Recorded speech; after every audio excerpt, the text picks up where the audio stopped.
I have been informed by Tatiana, who is the producer, director, creator of this series of talks by yours truly. We hope truly.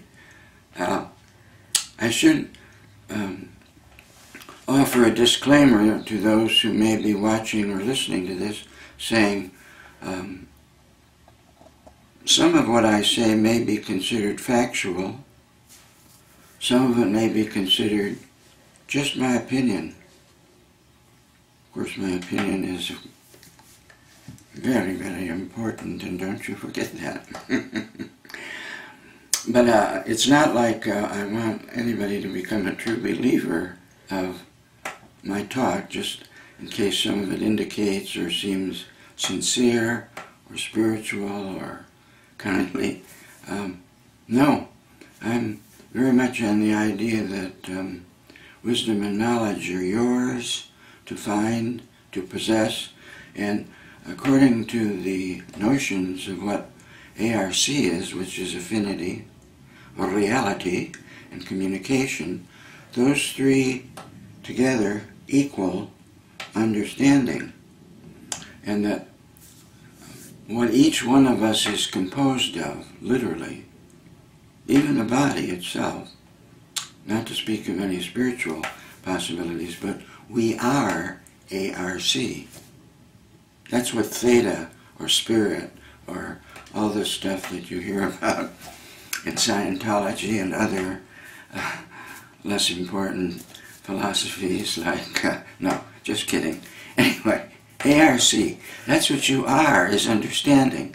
But of course, if you were being total understanding, that's no fun, no game. You understand everything.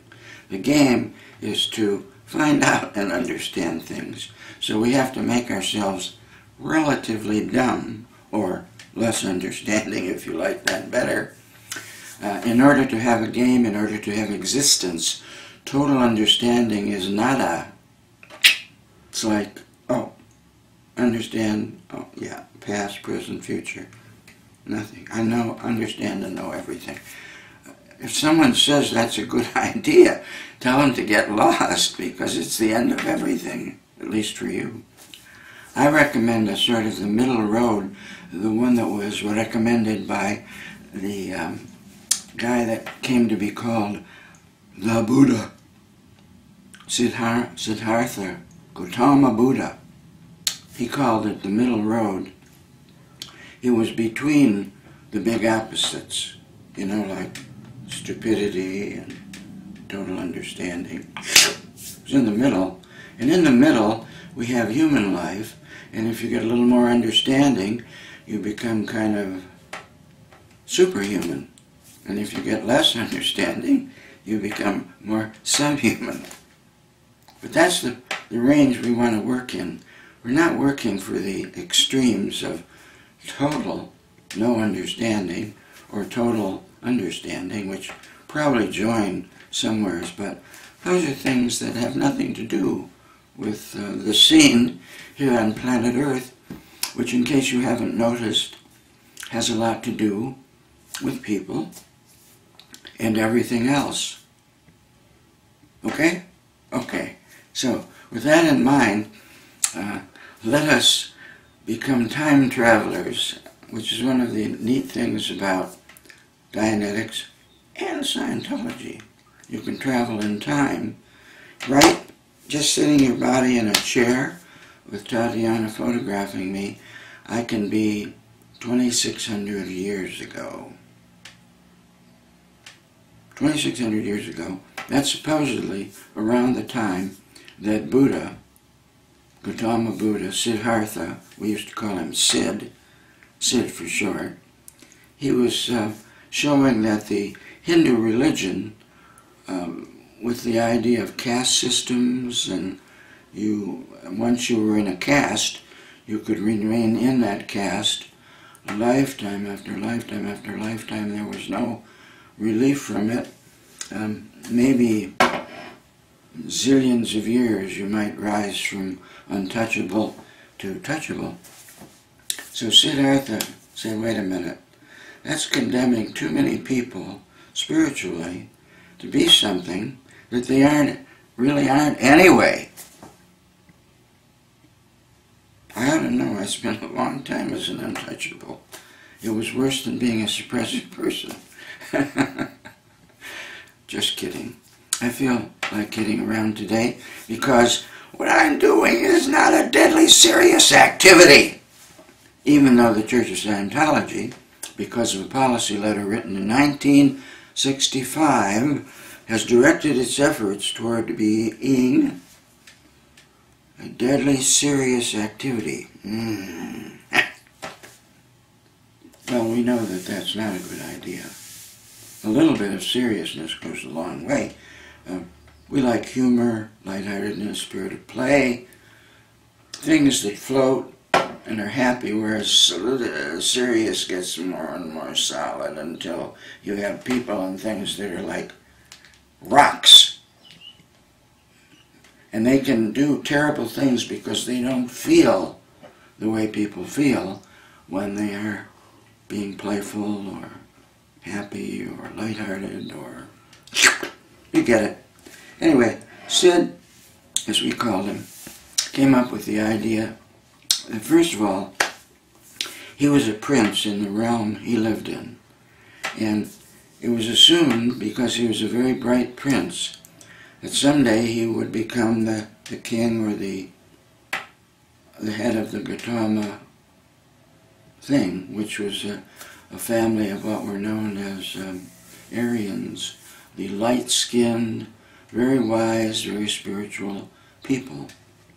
Hitler thought he would try that out, but he never came close to what Aryan, the idea, meant 3,000 and 4,000 years ago. But anyway, there was Sid. He was a prince, and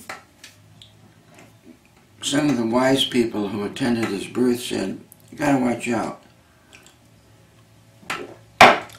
This guy is his potentials are so great that if he gets a chance to see the world as it really is outside the walls of this gorgeous palace where the environment was always in splendor, if he finds out what's really going on in life, you may lose him because he has a spirit of wanting to know, and he already knows a great deal." Well, so for his first 18 years or so, he was kept away in such a way that he didn't know about things like getting old, getting sick, dying, and other conditions that are deemed to be less than advisable until they occur. So, by chance, whenever he went out, everything was hidden from him. But by chance, one day, he's out with some of his teachers, and he sees an old man, sort of like me. He says, "What's wrong with that guy?" And I said, "Uh-oh, we're going to be in trouble. But we have to tell him the truth. That's an old person." "You mean to say," he says, young people turn into that? They get old and crippled and stupid and crazy and unhappy and... "Yes, and that's the truth," said Hartha. And then he saw people with leprosy and other sicknesses and diseases, and he was horrified. He said, "What's wrong with these people?" I said, "Well, this can happen to anybody. It's called sickness or illness, and it can be very severe or very terrible." And just then comes a procession of people bearing a dead body, going to a funeral. He's like, "What's wrong with that guy?" And his advisor saying, "He's dead." "Dead?" says Siddhartha. "What do you mean, dead?" He has ceased physically to live, and we assume that the soul or the spirit is somewhere else, and it will be reborn. Isn't that good news? Don't have to work. Dead? You mean to tell me that that's my fate? To become sick, old, and dead? Yes, that's the fate of every person on this planet. Siddhartha, does not indicate. No FN. So, turns out that what was true 2,600 years ago is still true today. Everybody, so far, as we know, that has lived with a human body on this planet has eventually gotten sick, grow old, and through accident, injury, or old age, died physically. So that hasn't changed. So Siddhartha got back to the palace where he was married to a beautiful princess, even had a child, and he thought about this condition of suffering and death and old age and blood disease. He said, this can't be. I got to have some answers. So he did something that, in a way, could be looked upon as pretty selfish and pretty inconsiderate. Because his family and everyone in the realm assumed that he would remain, that he would become the next ruler of this principality and have more children and everything would be wonderful. But he said, sorry Dad, sorry wife, sorry mother, sorry child, I'm leaving. You're what? You're just like every young man. You want to have the children, and the wife, and the sex, and then out. So you have another single mother here. So this is very bad, and we're going to be.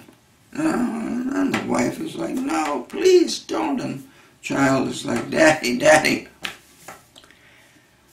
But a few wise people in the realm said, we warned you that if this guy ever got a look at what was going on in the world, you will not be able to keep him because he's going to try to find the answer to all the suffering and death and unhappiness and sickness and things that make people feel pretty unfortunate. So he's like, well, take something with you, take servants, take a few elephant. I don't want anything. I don't want anything that you've ever given me. Take my jewels, my gold. All I want is something, a robe, and something I could put a little food in. And that's it. No shoes, nothing. I'm on my way, goodbye. And it's true. The next day he was gone. Well, to make a very long story very short, he went through many different systems that promised enlightenment. Promised. Guaranteed it. Sometimes you'd have to do something to get it, or even money. Gold. You know, you were a prince, can't you get some money for this? He tried them all. He was like Mr. Research Line. Didn't do it. He finally reached the point, according to the tale, which you probably all know by heart anyway, that he gave up, which was the best thing he could have done. He gave up.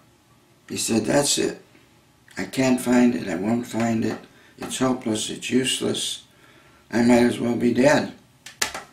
Not realizing that when he gave up, this urge to find out and to know, this compulsion to get to the truth, this I gotta become, I gotta know, I gotta have wisdom, I gotta be totally free, I've gotta be an OT8, I've gotta get knots, I've gotta do it. It blew. He no longer had any compulsion to know, to understand, to have all the answers to everything. Not realizing that that's a very desirable state. You're no longer driven or compelled.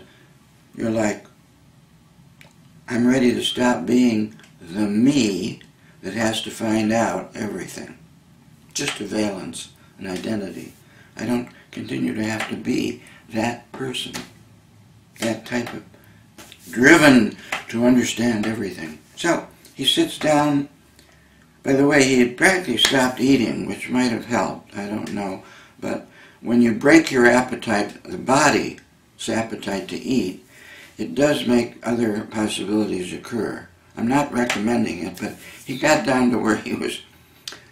So the story goes, having a little sip of water and a few grains of rice every day. So you can imagine he was very skinny. And he was all alone. No one wanted anything to do with him. He looked like he was dying of some awful condition. What was he dying of? Life. Life was killing him because he demanded to totally understand something that was not invented to be understood totally. Because if you totally understood it, it's goodbye. Nothing's there.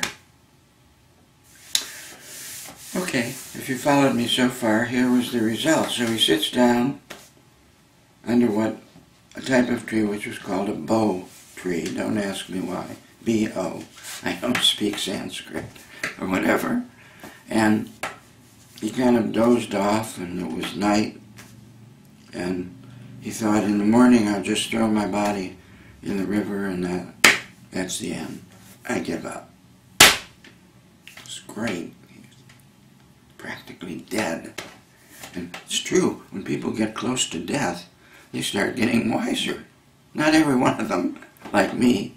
I'm close to death, but I'm as stupid and crazy and foolish as ever.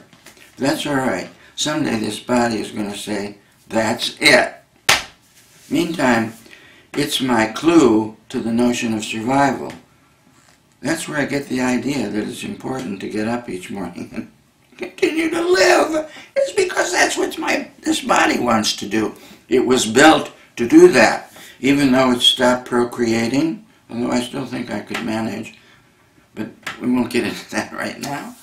But the body has the goal to survive. Naturally, every species has that. But that isn't, if you'll allow me to distinguish between the body and whatever it is I'll call myself, I don't have the goal to survive. I don't have any goal at all. I don't need a goal. A goal is another way of saying, that's something I don't have, and I want to get it. That's what a goal is, or a purpose. If you have the thing, you don't need a goal. I already got it. So I don't have a goal to get another body. I have one. I don't have a goal to get another car. We have one. If I didn't have a car, I might have a goal. So a lot of people all over Earth and historically have goals and purposes that they came up with, which is a way of saying, I don't have something. The interesting thing is you don't have to have a goal or a purpose in order to have. At the top of the havingness scale, owning and possessing is like, it's okay. I mean, that's what, okay. But you can just have life as it is. You don't have to own it, possess it, put it in your pocket, put it in the bank, hide it, safe, defend for your life, don't touch my stuff, it's mine. You don't have to do any of that. If you allow yourself to be quite free, and you don't have to, but if you do, you don't need anything, because you got everything. It's the top of the chart of attitude. Has everything, knows all. You don't want to be at the top. Come down. So you can still talk to people and have friends and screw around and all the things humans love to do. Eat. Okay, so Buddha goes to sleep under the bo tree. It's a nice evening. River's going by. He notices the river is never the same, but it's always there. With that in mind, he goes to sleep. The next morning, the eyes open. It's still kind of dark, but one of those planets that they call a star, like Mars or Venus, is in the sky. And it's big. You know, sometimes the planets get a little closer and they look like big, big stars. No regular star ever gets looking as big as Venus or some of the other planets. So he sees what he thinks of as the morning star. He's just like, just looking at that, the river's going by. And all at once, he is fully enlightened. That's all. And after that, being whatever he was at that point, for some reason he had a magnetic effect on other people because they wanted to hear what he had to say. So I think Tatiana was behind that. I think she interviewed the Buddha 2,600 years ago, is just in time, and got him to start telling what he discovered through enlightenment.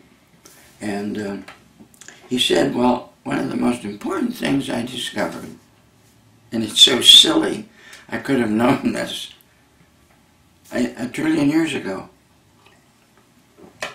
I discovered that suffering, all the suffering that people and things go through, it's all caused because of one thing.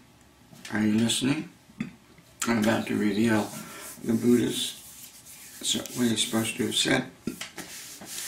He said all suffering is caused by desire. Gee.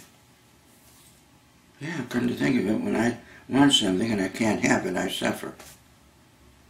I desire good health.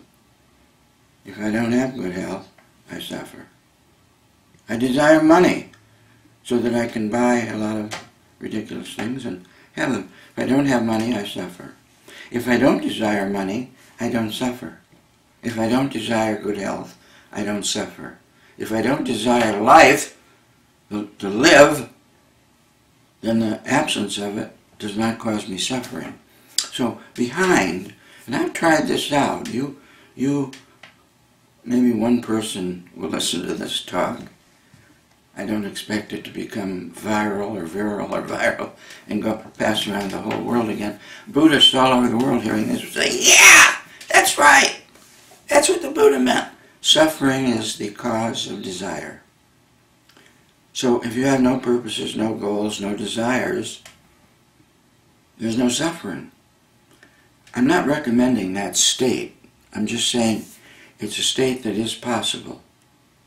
And you can certainly change suffering anytime you want by taking the desire out of it. Like say you desire to be clear, but you can't afford it, and da-da-da-da-da-da. Well, just stop desiring it, and you'll stop suffering for want of that. Or you desire to be a famous actor, but you can't make it. You're not a good actor. So, if you eliminate the desire, there's no suffering. So that's our escape artist. Now, you could say, well, what precedes desire?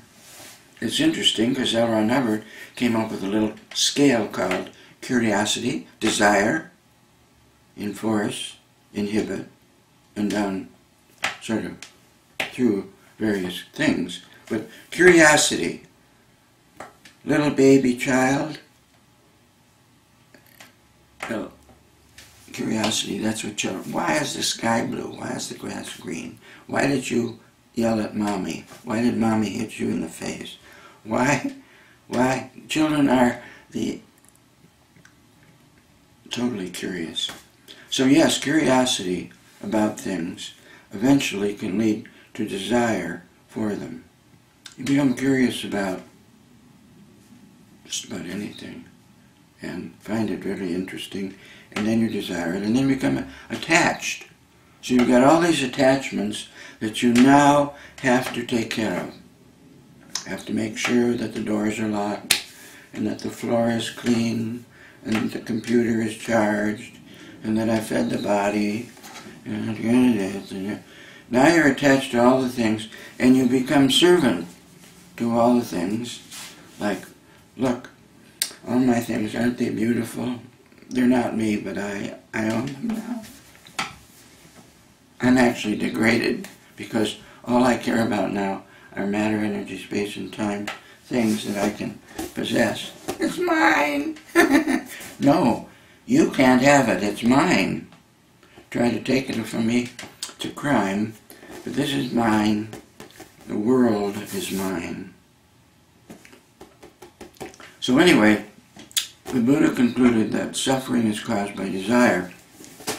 I happen to agree with him because I have found, for better or for worse, that I regained some ability to cease to desire, like self-determined choice. Like, I'm not going to desire blank. And lo and behold, I was free of a feeling I must have the purpose to. So, when you desire enlightenment to the point that you are driven by that desire, you're now a member of the Church of Scientology. Because they've laid out a chart for you. It's a business plan. It's called a bridge, but it's like this. Someone tipped the bridge up. And as soon as you do this, you got to do that, till you get the top of a bridge, God help you, or across it. But the thing is, each level of that business plan is promoted as something absolutely wonderful, marvelous, that you must have, you must desire it because here's what you get from doing it. And it's going to cost you, and cost you big.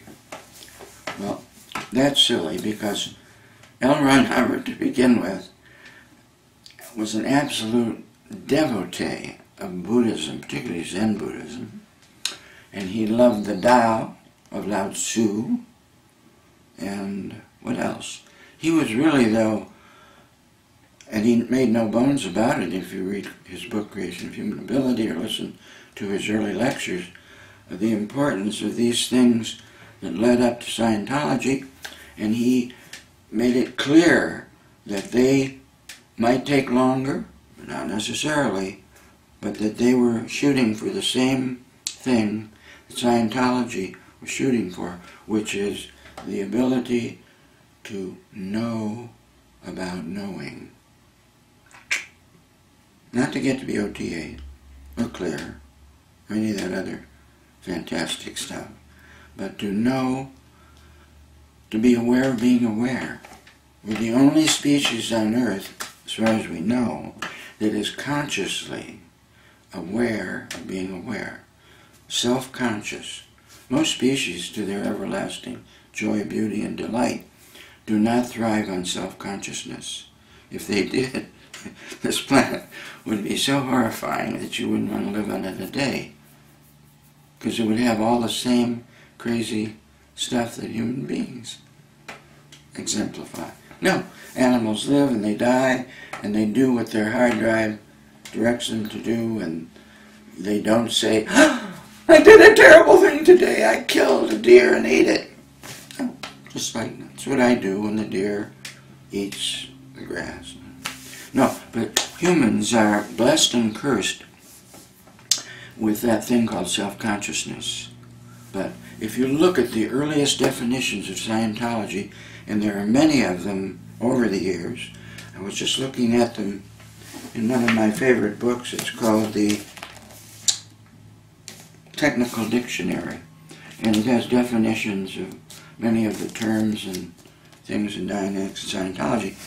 But to begin with, the whole idea of Scientology, as stated in 1952, was to achieve, as close as possible, knowing how to know. Scientology means knowing. That was the whole idea. And anything that was done with all the technical processes and procedures was to be aimed at that result. Aware of being aware, conscious, collecting up awareness and understanding and knowingness. Okay? Now,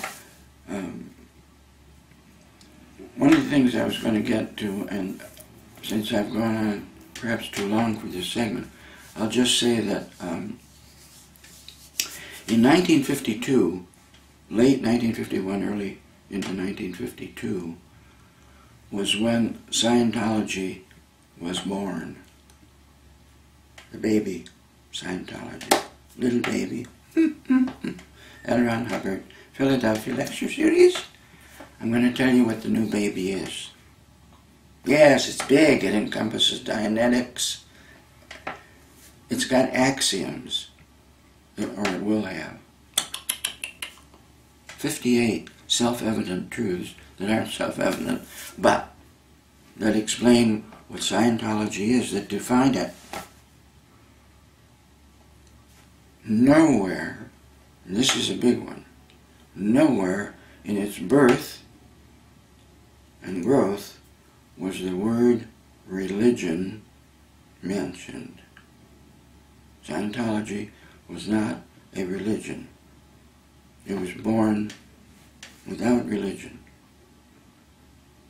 It was defined as something that doesn't necessarily have anything to do with religion or religious organizations or churches. There wasn't anything like that. The baby was just went home with its daddy and mommy, and it was a science of knowing how to know. Science in the sense that it had axioms and postulates and different things that defined the method of performing the experiment that leads to either verification or falsehood of the idea that there is something that's capable of knowing how to know. See, science, and Ron was real big on using that word when it came to Scientology. A science doesn't operate on, well, I think that's right. No. Science says, let's find out why things fall when you let go of them. Why don't they just go like that? So, experiments are formed. Hypothesis. Maybe it's because the Earth is big and it's small. We don't know. So we perform all these experiments, and eventually we come to certain conclusions because we can repeat what we say is happening. And it only is true as long as it can't be disproven. And it stands there ready to be disproven because that's the joy of science. If you find out that something can be much better understood, a lot more knowing, it's okay to say, well, that was a stage in the direction, but that's not the big truth. So when Einstein, oh God, little old Austrian Jewish boy who had a terrible time in school, Hitler made such a mistake getting rid of him, oh God, because he could have used that to probably gotten the A and the H bomb first, and that's a horrible thing. But anyway, Albert came along and said, now Newton, for 3 centuries or so, has had it all right. But it's only this big a truth. Here's a big, much bigger truth than Newton. And explained all the things, a lot of the things that Newton could not explain. It doesn't mean that Newton didn't know anything, because a lot of what Newton thought about and postulated and experimented and proved remained true in a limited sense. Like locally, we can still get time and motion and velocity in order to get speed, and things still fall at 32 feet per second in a vacuum. Did you know that in a vacuum, a piece of lead and a feather fall at the same rate? Hard to believe, isn't it? But it's true. And all you need to do is get a vacuum sometime, and a feather, and a piece of lead, and drop them. Whack! They both go down at the same speed. But Newton was really good. Einstein said, let's talk about the whole bloody universe and how it might be working. We'll save that for now. So anyway, Ron envision Scientology, to begin with, as an experiment always made by each person that learned about it and practiced it. So they found out for themselves, if it was true, that there really is something that could be called an awareness of awareness unit and its capabilities. Not because he said so, that was his hypothesis. But it's up to you and me and everybody else, if you think he might be onto something, to verify it. Which means we have to some degree ourselves, take the responsibility for becoming both philosophic and scientific. And that was the hope that he had for the people of this planet. At least some of them, because a lot of people aren't interested in things like that. It was never supposed to be the Henry Ford of awareness units, of the Henry Ford of understanding, where everybody has to have a Ford. We're not talking about cars, we're talking about a wisdom school founded by a guy that, as others have pointed out, was doing a hell of a good job of translating earlier Asian philosophies into understandable, pretty much English, in a form where they could be, some of what they promised or held for could be experienced. That's all he was doing. Okay? So we're going to get around to what we have to do or not do about what's become of all that 63 years or 61 years later. In the meantime, I just want to leave you with that idea. I don't want to leave you, really. Desire. Check it out. See what happens if you look at your desires and the purposes that you've had and that you're going to have. And notice what would happen if you said, well, I'll drop that one out. I don't really have to be the richest kid in town. Maybe the second richest would be okay. I don't really have to have sex with every person that appeals to me. Great idea. But maybe it will be better to get some control. Or anything that has a purpose, whether it's a body purpose. Body has a purpose to eat, sex, sleep, excrete and get rid of, poo-poo and pee-pee, and to live and to make more of its kind. Those are built in. They're supposed to be there. It isn't like you get the body to give up wanting to eat. That'll kill it. You don't want it to give up sleep. That'll kill it or drive it crazy first. You don't want it to be so much interested in procreation that it jumps on every possible person of the same or opposite sex with the intention of making a baby. You don't want it to do that.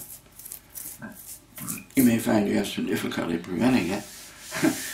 Talk about sexual inhibition. So anyway, just know that and try it out, because it is a way to control the amount of suffering you want to experience as a human being. It's directly connected to your purposes and desires that are unfulfilled. And just remember, when you put up a desire or purpose, you are raising a flag that says on it, I do not have that, and my purpose is to obtain it. But first thing is, you have to say to yourself, I don't have it and I want it. But you don't have to say that. And that's how it works, though. Okay? Well, I think at this point, if it's all right with you, each one of you, and Tatiana, we should take a short break and come back with the information about present time and what it means, the laws of returning or going earlier. And then following that, how we're going to, I'll leave that as a mystery. Thank you.